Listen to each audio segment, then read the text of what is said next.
tocca a Maurizio che ci parlerà di sviluppo sostenibile. Vai. Mi piace cosa fanno i paesi confinanti. Buonasera, mi chiamo Maurizio e vi parlo di ciò che fanno o faranno i comuni intorno a noi. Qui nella zona Santo di Tiene si usufruirà di soldi pubblici con un insieme di società partecipate. Scusate.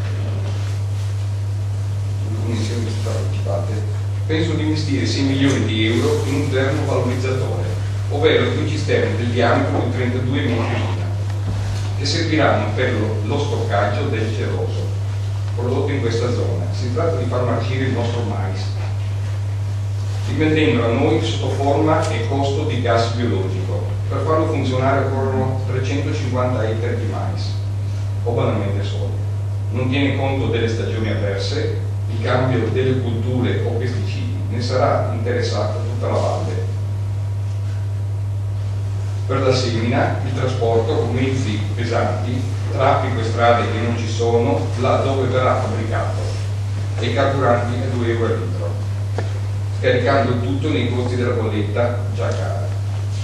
Inoltre,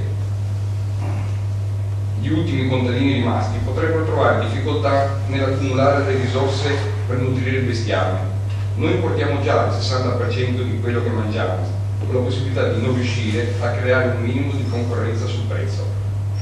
Più a monte, il progetto di Sarcedo tratta di un campo da golf di circa 72 ettari irrigabili, e qui è da domandarsi a che prezzo potrà arrivare l'acqua nelle case e il suo smaltimento.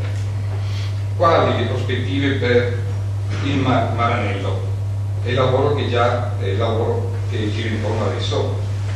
Un'iniziativa può trovare fondo nel mercato a chilometri zero. Un'altra proposta di volenteroso impiego può essere di fare preparare dei terreni comunali mediante fresatura, suddividerli in settori e distribuirli a più persone volenterose.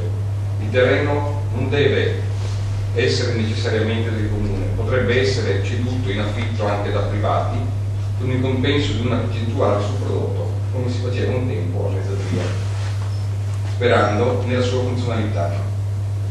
Interrare cisterne nelle case per la raccolta di acqua piovana. È possibile sostituire anche il gas con la corrente prodotta da pannelli solari nel tetto di casa vostra, con i vantaggi che si conoscono.